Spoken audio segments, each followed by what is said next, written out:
Hi, I'm Darren Long from Delta Harbour Assets, and in this week's Hard Money, we're going to talk about a little story that the headlines have not talked about that's happening in your community right now. Real estate, gold and silver.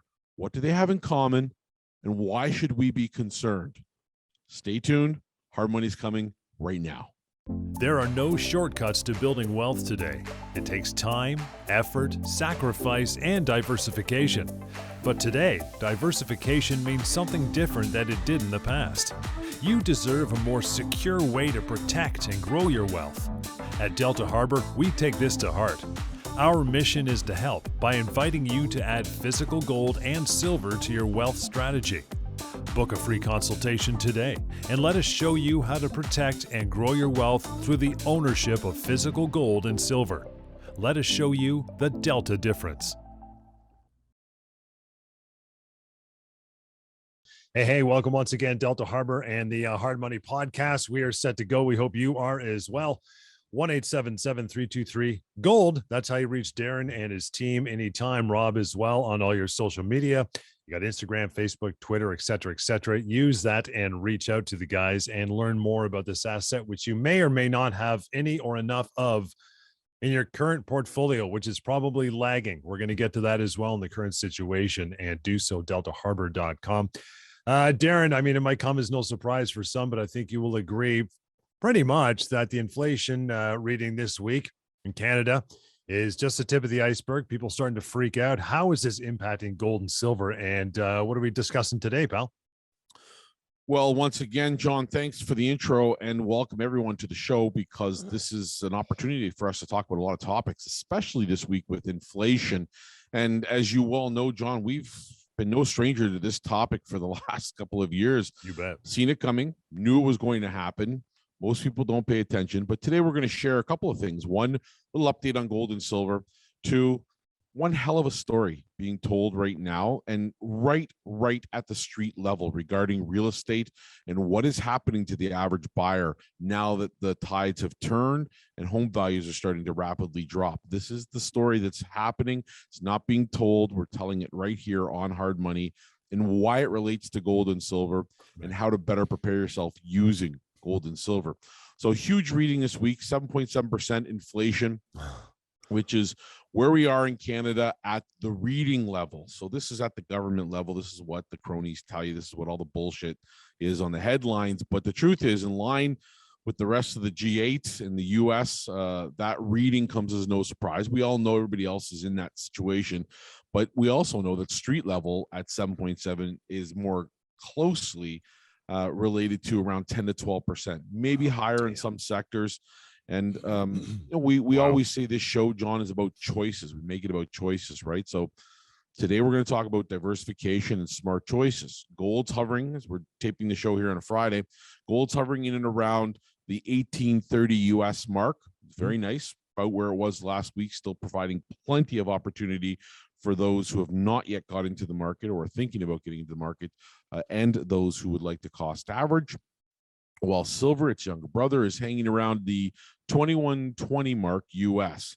Both metals have kept pace modestly whilst having up and down parts to their week.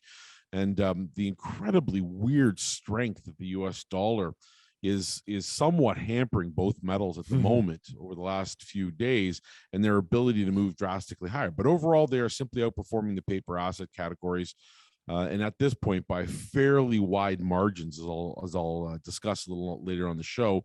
And I do believe, John, wholeheartedly that both gold and silver are poised to move forward, and both look good as alternative assets, as a way to balance your overall wealth strategy. I'm excited. Let's talk more about it. How does the impact of inflation impact our wealth, really? I mean, what's the hidden truth about inflation? Because you're not getting that in the 6 o'clock news necessarily, right? And when you do, they barely discuss it. I don't think anyone can consider themselves a champion of understanding what the impact of inflation is. Yet this is the second time in 40 years that we've been in this situation. So you think they'd be smart enough to avoid it, but they're not. And the best way for me to look at it, John, is like a cocktail. Stir in, at the gas pumps, $2+ a liter of gas. stir in the ridiculous increased values of boats, of used cars, of new cars, of RVs, throw in a little bit of the insanity of all these house horny investors, $3.50 head of lettuce, which basically means everything is costing more food wise, and good healthy 20 to 50% increase in overall building supplies and home improvements over the last 12 months. And our good friend 5% mortgages, which we told you would be here by summer, and are here now. Bingo. And what do you get? You get 7.7% inflation, which is up about 6.8% from last month. And this, of course, the headline inflation, not the street level that we just discussed, but the headline inflation, it blew the experts' forecast right out of the water. And it's disturbing for me, John, extremely disturbing. So now, as we said, this is a 40-year high. It's been 40 years since inflation has been this impactful. But we look back 40 years ago at 1983, Canadian household debt was not 185% of disposable income. Crummy little houses in Vancouver didn't cost an average of 1.8 million. Your parents had not borrowed 1.7 roughly trillion in mortgages, and a third of new buyers in Toronto didn't have debt, which was equal to 450% plus of their income. But here, as we speak, in 2022, some 40 years later, we've let it get to that. Traders on Bay Street kicked the shit out of the TSX this week. Yeah. And rightfully so. They're pissed too. They don't know which way this is heading. I mean, it would not surprise me, although the TSX is down, it would not surprise me to see them continue to spank all the indices across the board. I mean, this is the tip of the iceberg. TSX is down just a little over 10% year to date. Dow Jones Industrial down just a little over 14%. NASDAQ down just over 27%. S&P down 19%. Gold up 1%. And silver only down a tiny little smidge, over 7%. And it takes nothing to make that up. So I think that overall, the metals are holding their position, doing exactly what they're meant to do. But to get a little quote from an outside source, I read an article this week on The Economist, and I'll quote it here in exact words. A comparison between Canada and other rich countries should give rise to some concern, which is laughable in and of itself. The quote goes on to say, since 2000, the average house price has more than tripled in Canada. In America, by contrast, it is up by only about 60%. Wow. Absolutely. Scary. But I mean, do we have some history to draw on in that regard, Darren? I mean, what people did and what might have been successful when it happened? Can we look back or no? Uncharted waters? I mean, we do. We have some of that. Sure. Central bank's going to run the rates higher. Right now, the interest rates higher to combat this inflation, and everything gets more expensive at a time, unfortunately, when we are basically living on borrowed money that was far cheaper 12 months ago and far cheaper than that 24 months ago. Historically, gold and silver have done a fairly decent job, as far as I'm concerned, at mitigating the risk of inflation, especially when we look back to the lead up to peak inflation, which is where we are right now. Okay. And if we look at, let's say, the 1970s as an example, gold moved 2,300% higher, silver moved 1,900% higher in a span of 10 years under the same situations, which were way less extreme than they are right now.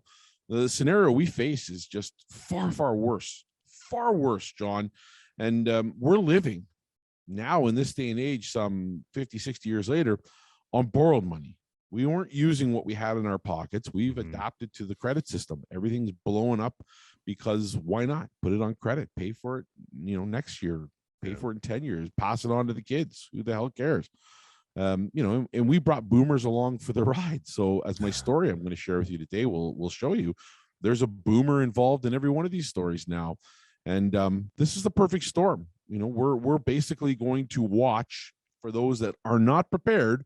And this show is all about being prepared. So this is what we want to do, is watch shows like this and others that teach us how to be prepared.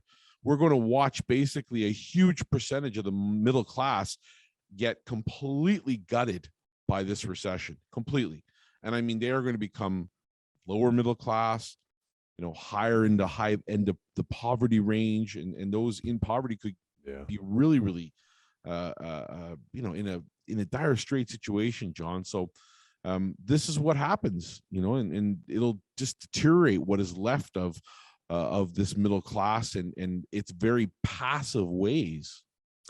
1-877-323-GOLD, by the way, to reach out to Darren and his team, or Delta Harbour. That's Harbor with a U, deltaharbor.com.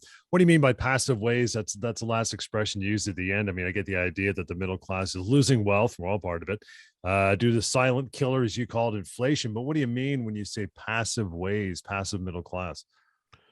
Well, what I mean, John, is probably best summarized in context by this example. We would run a seminar when early days when I started doing this. We'd have 50, 60 people to a seminar about precious metals. Yep. Very little was known about precious metals. It might have been advertised locally and even back then in the newspaper print, which is laughable in and of itself, but it was in all the major papers. We get 50, 60 people out to an average seminar, and I always wanted to break the ice. I didn't want to twist people's arms. I thought, once they hear the story and once they knew the truth about what was happening in the economy, it's an easy fix to add precious metals as a way to balance and diversify your portfolio. So we'd ask the simple question, whether it was me doing the seminar, one of my colleagues, I'd get up at the front and I'd say, okay, welcome to the seminar. This is who we are. And I'd ask a simple question. Put your hand up if you currently own some type of mutual fund or a fund of any sort in your portfolio. And about usually 75% of people would have their hand up. The next question on my mouth would be, okay, great. Of the people that put their hand up, keep your hand up if you can name the fund. And about half the hands would go down. Right. So now about a quarter of the 50 or 60 people that were there had their hand up. Yep. Okay, that's pretty good. Of the people whose hand are still up, keep your hand up if you can name 50% or more of the companies that are in the mutual fund. Eesh. Okay. Mm-hmm. Nobody would have their hand up. Right. 1 in 50 seminars, there would be one person with their hand up.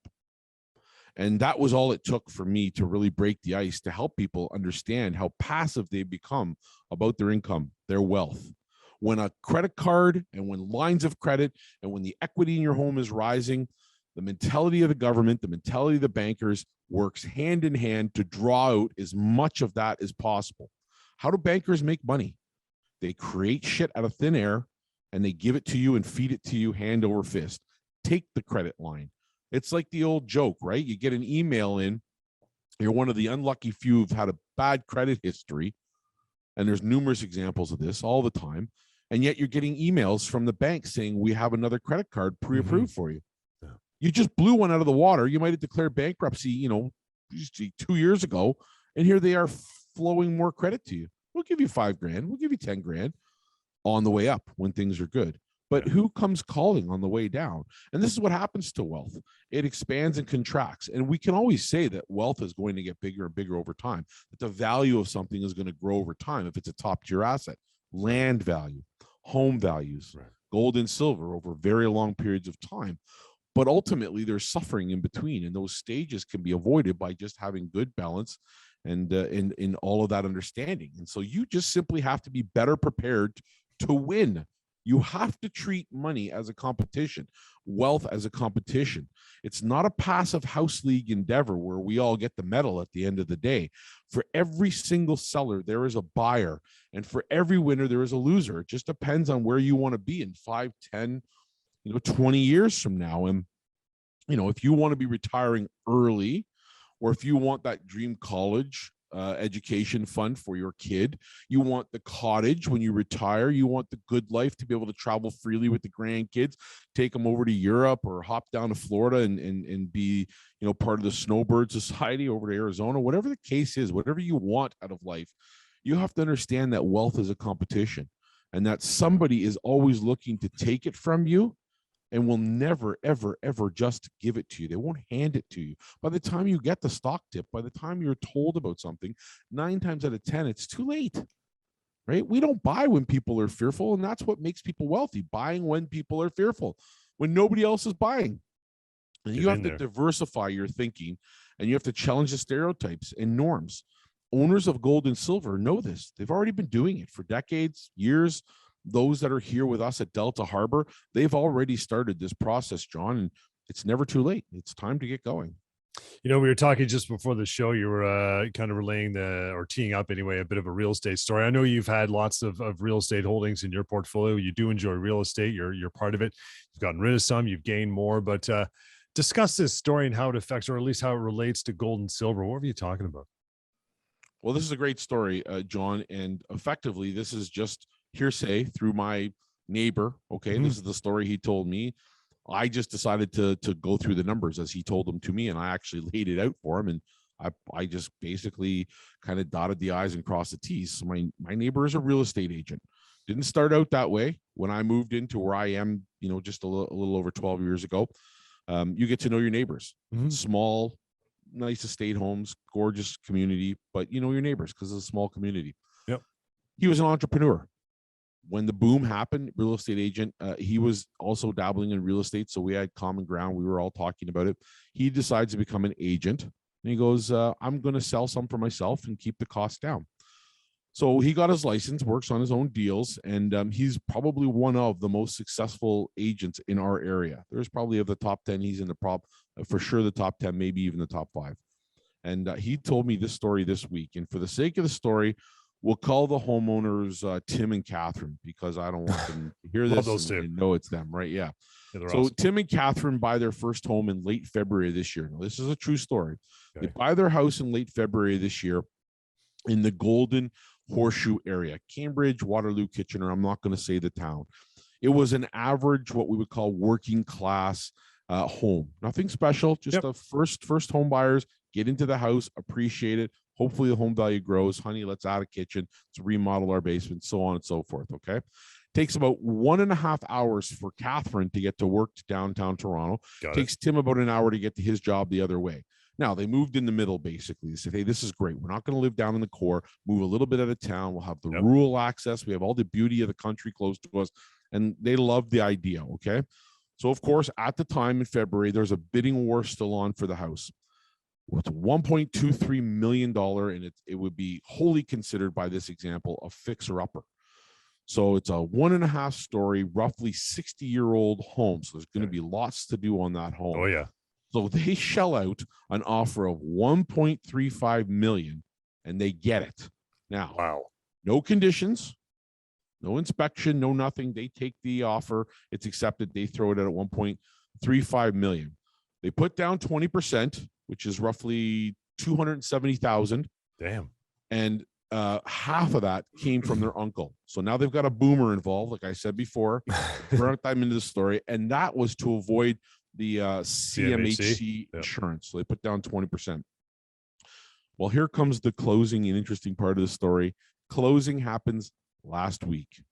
Okay. But guess what? No closing.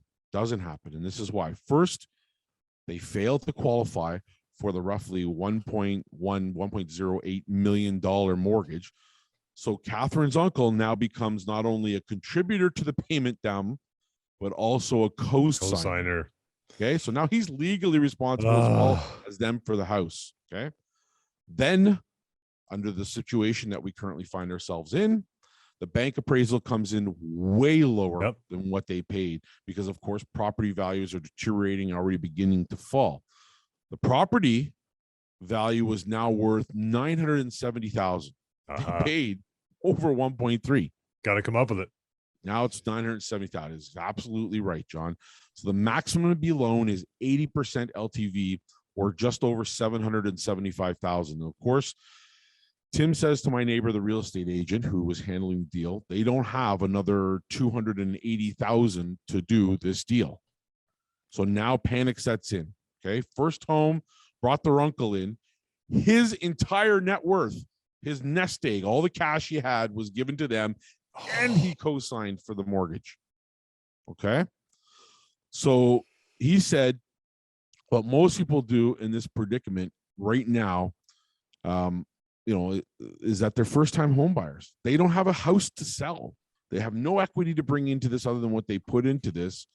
And so they join this insanity pressure-filled moment in their life as a team, and they can't get out. So according to my neighbor, the real estate agent, the real estate expert in the Horseshoe area that he consulted from his firm,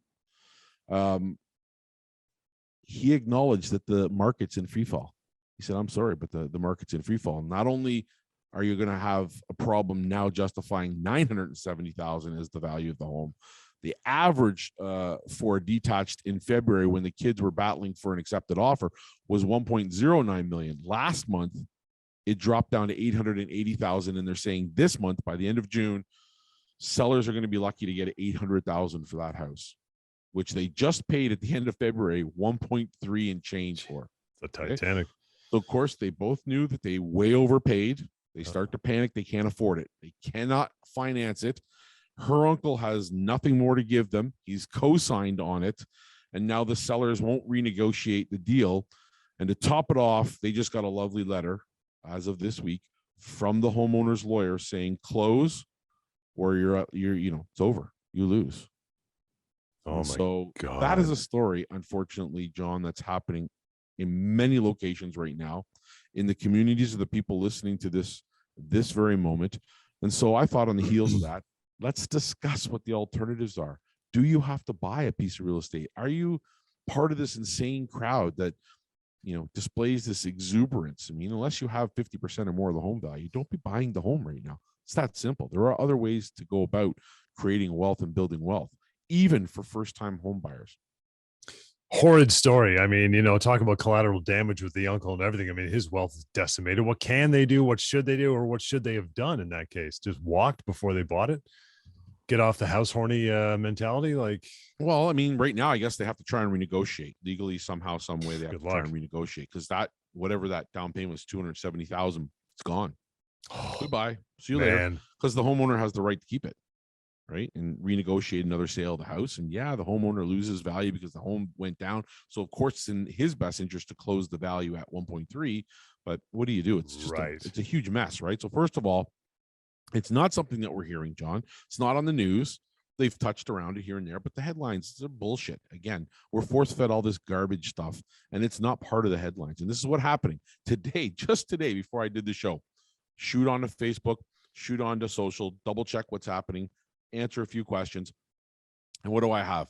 A colleague in the real estate industry posting on her Facebook page that her and her husband are these spouses selling is their thing, right? Is their brand thing. And what are they saying? The house market's not dead. Well, when you have to tell people that the house market is not dead, it's dead. Right? When you have to start using those headlines, I don't know what they're thinking or their common sense is, but what you're saying is essentially it's dead, but I need you to believe me that it's not. So I make my living from this, and I pinned everything on it. And so what we can do is we can just listen to stories like this and adapt, right? What you have to understand is all these little white picket fence communities where people went house insane and jumped on the house buying bandwagon, they're all now losing value, right? From the Horseshoe, where we were talking about in this example, right out to the Windsor border, from Richmond Hill to Aurora, to Aurelia, from Ajax to Belleville and out towards Ottawa.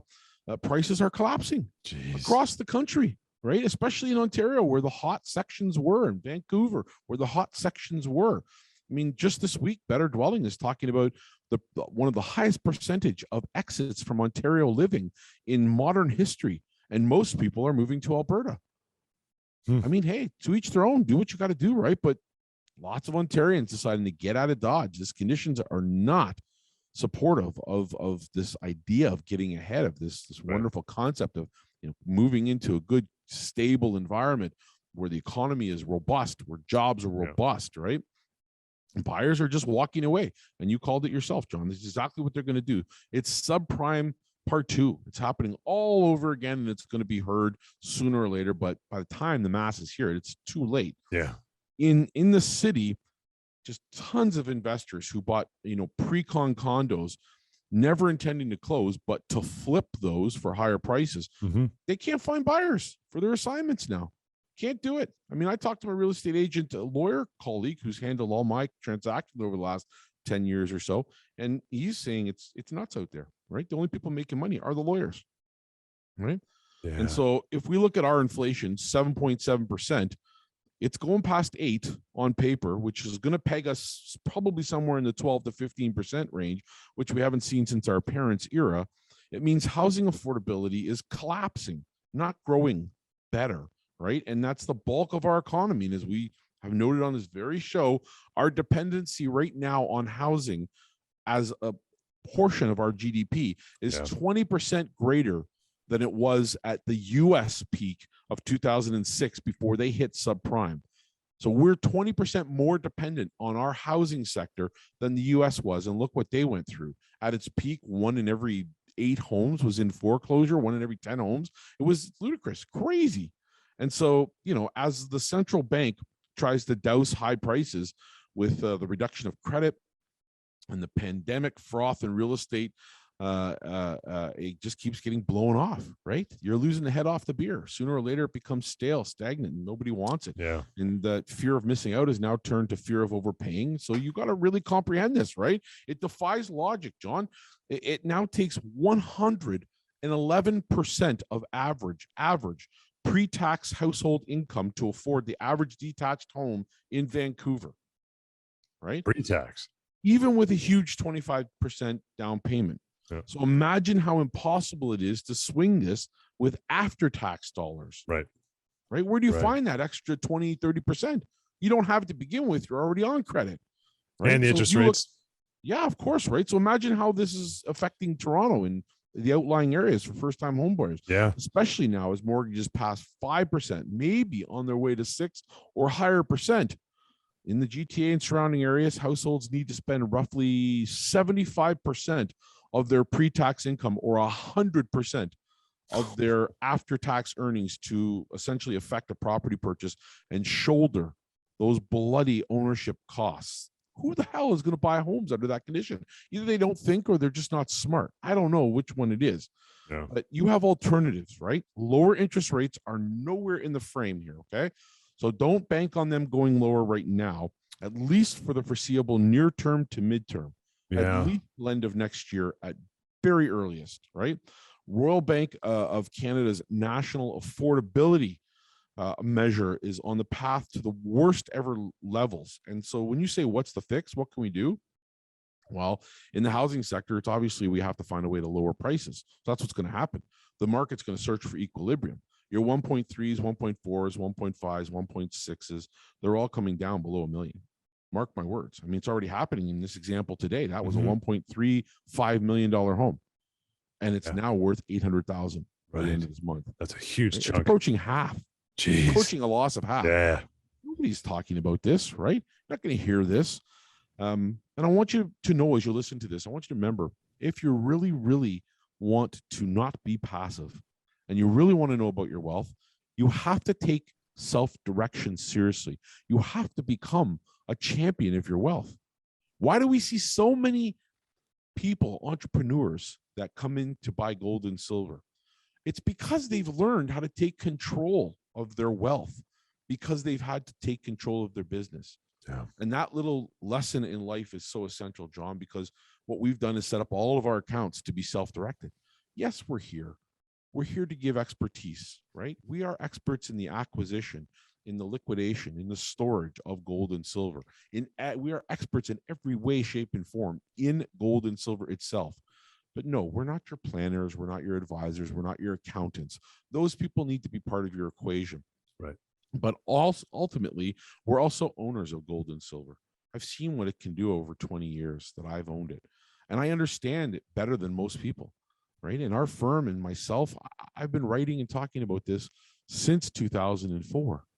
And ultimately, this is something I take very seriously. A lot of pride in the fact that we can congratulate our buyers every single day, every hour of the day that they buy, and let them know how excited we are for them to be part of this, to come aboard with this Delta Harbour experience. And when you look at gold and silver, it doesn't hurt that they've averaged 9% every year since 2000. No kidding. Right? I mean, that's pretty killer.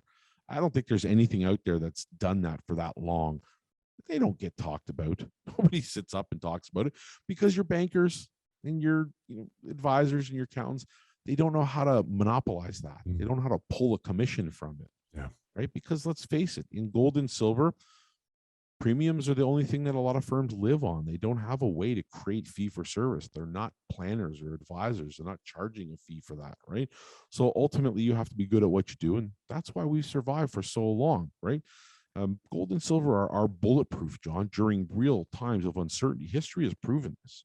Whether that remains the case or not, I suspect it does, because what we're doing is we're going into the most extreme of these realms we've ever seen, which in historic past have set up gold and silver for tremendous gains, right? They tend to have wickedly enjoyable climactic moments, which allow the average investor, to reach way beyond what they thought they would for return on investment. And this just takes a bit of patience, takes a bit of commitment and self-direction, just learning a thing or two about these markets to help yourself better prepare and to avoid the problems like the story we shared today.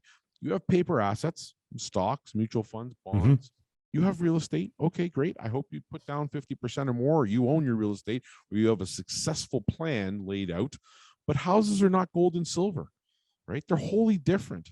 Houses, gold and silver don't involve lawyers, no contractors, no tenants, no buying taxes, no home improvements. They're cheap to store.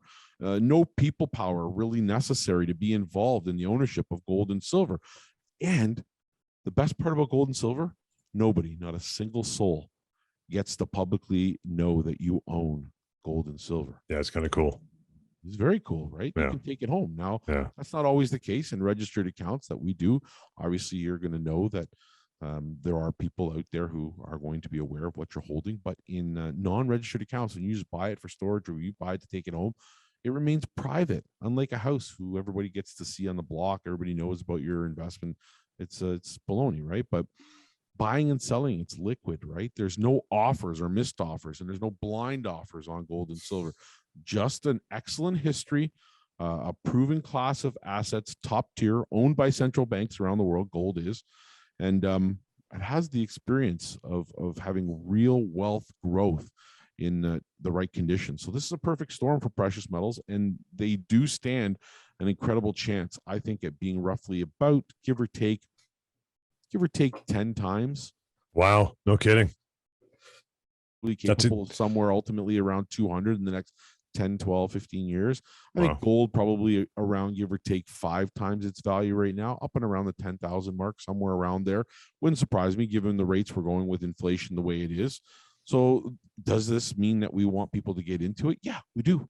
Absolutely 100%, right? I want you to come through Delta Harbour. I want you to be part of this train, right? Come aboard our ship and let us hold your hand, teach you how to be self-directed, and focus on you, your family, your wealth. And inadvertently, you bring us along and share us in that storyline. I mean, we're as happy as can be, but we're confident you're going to enjoy this. And we just want you to have that story in front of you so you can see what we already know, that gold and silver are the best way to take your paper assets and balance them and diversify them. 1-877-323-GOLD. That's the number. Just use it and call it. And Delta Harbour, that's harborwithyou.com. You know, it's really just it's encouragement really to people to get out and, you know, do their research, their due diligence on gold and silver, change their strategy. You've got to adapt. You got to be able to adapt to all different situations. You've always said that. And you get fully diversified and prepared if you can for what's ahead, because everyone's had that real estate basket for so long. They haven't looked out, right? They can't see the forest for the trees when it comes to doing research on gold and silver. Yeah. You know what the most common line is going to be in 10 years, John? What the hell were we thinking? Right? Yeah. Look at the 80s, right? The 80s came along, high home values, big boom, and then 87 happens and we blow it apart. By the early 90s, we're in recession. Homes lose value. Nobody saw that coming. And by the end of the 90s, we're into .com and the tech era and the internet. And everybody's looking back in the 80s going, what the hell were we thinking? Junk bonds and all the shit we did in the 1980s. Yeah. And they're looking back in the 70s and saying, what the hell was the U.S. thinking in doubling the amount of money that was circulating? You know, we're losing value, our purchasing value. And we talked earlier about the silent killer of wealth. And the problem is, John, that increasingly Canadians have opted for this one asset strategy. Buy a house, pay the house off, right? Sell the house to finance retirement. Along the way, you know, save and invest a little. I mean, who can save now for a house that's $1.5 million, $1.8 million? I'd like to meet them because the average person just can't do that. And, you know, they end up with what crappy mutual fund based group RSPs. from work plus their CPP and OAS. I mean, it's garbage. It's not a way to live for retirement. It's just not. There are better strategies out there, right? And so without that real estate to dump at 65 or 70, because we won't have it because we had to spend it or unlock it through HELOC, or we lost it, or we couldn't afford it, you're going to be in trouble, right? You're going to be in trouble because that story can't be told over and over again when we mess things up this much. And we've messed it up big time, big time. And unless you, of course, listen to shows like this or take in that education and appreciate the ideas that we tend to share every single week about being balanced and diversified in your wealth strategy, and having people in your life, experts who believe in B&D portfolios, go get a financial planner that believes wholeheartedly in B&D, and go get an accountant that believes your wealth should be balanced and diversified. Don't get these one asset idiots who think, go out and buy houses, or listen to real estate agents. They're not your financial planners or advisors. God bless them. I have so many good friends and colleagues. But when we talk business, I'm playing to win, John. I'm not playing the house leagues where everybody gets a medal, right? Gold and silver is better than real estate. It just is. And anyone in the world can argue otherwise to me, unless you're bloody well Bill Gates, Warren Buffett, or you're a massive real estate owner. For the average person, liquidity, certainty, being able to put your head down on the pillow at night is the way to go. If you think you can catch the wind and buy into a real estate market that's a falling edge, falling sword, hot knife through butter, whatever you want to call it, good luck. Thanks for listening. Appreciate it. But you're not right for gold and silver. Gold and silver is ultimate way to balance and diversify your wealth strategy right now.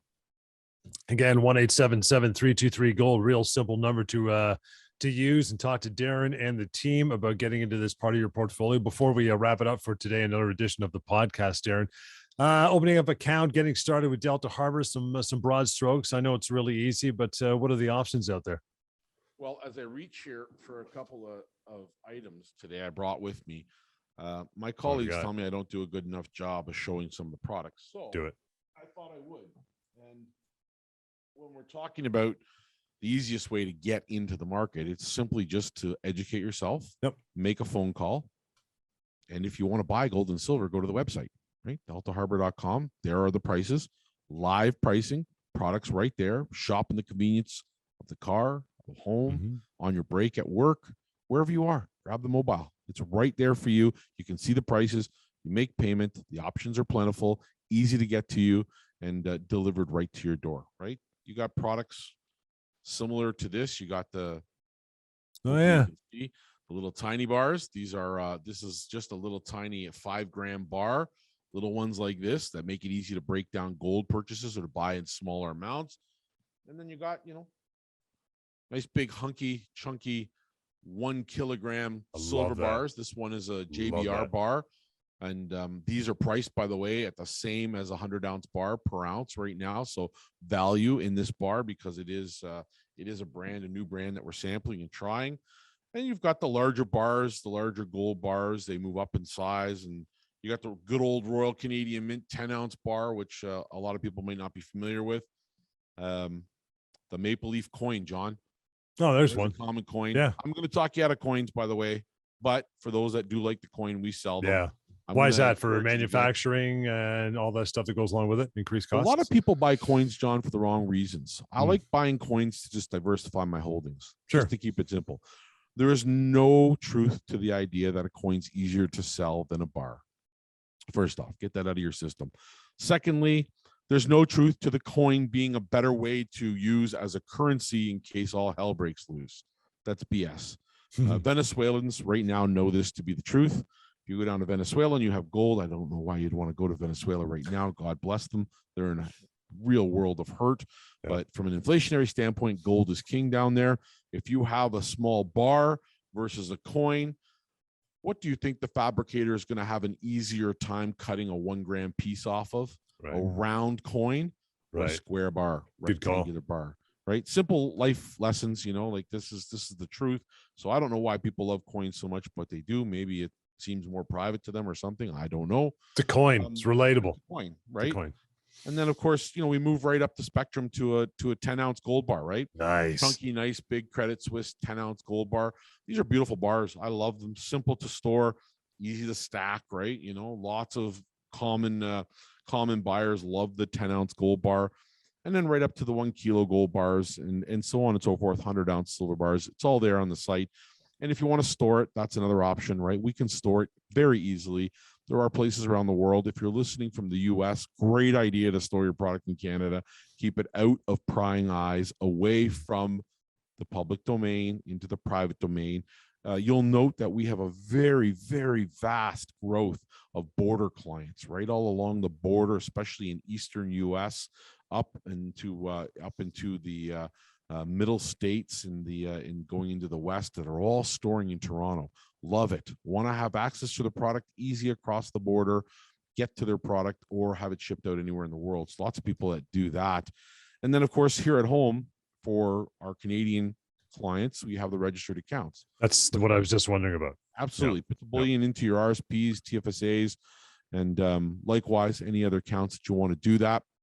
And the best is that you can bring money from other accounts, stagnant accounts. I mean, I'm going to take a guess, but I'll bet if you look at your account, there's less in it this month than there was last month. Yeah, no kidding. And less in it than 2 months ago, and a whole lot less than the beginning of the year. Yeah. I'm just guessing, but far be from me to be an expert in that arena. But I know that that's the common call we're getting right now. Hey, I decided to look at my wealth. Remember, getting back to being an expert in self-directing, you should be looking at your wealth once a week, bare minimum. And looking at their wealth and figuring out, oh, Jesus, Deborah, we've lost 15%. Yeah. Right. That 15% is half the kids' tuition to university. I was just about to say my RESP. Sorry, honey, UFT's gone. You're going to Humber. That's it, right? Hey, listen, nothing against Humber, but I get the point, right? College versus university, away versus staying home, right? What do you think's happening right now, John? Chickens are coming back to the coop, buddy. Big time. Right? The kids are going to be pooping in your house again. You thought you had that ensuite bathroom? Nope. Your daughter's coming back to live for the next 10 years. Yeah. We weren't smart. We left it in the hands of other people. So yeah, the registered accounts are a great way to do it. And then finally, we call it the Delta Vault account. Really, it's bulk bullion. It's a cheaper way to buy. And essentially what it means is I don't have to decide to buy a 10-ounce bar of gold, a 1 kilo bar of silver. I just simply want silver. I want 1 ounce in my name in the vault. And then we don't worry about whether it's a 100-ounce bar or, 1 ounce of a kilo bar or 1 ounce of a 1,000-ounce bar any more than we do if it's 500 ounces of a 1,000-ounce bar. Right. You want pure silver. You want audited silver. You want it in your name. And you want to know that you can buy and sell it.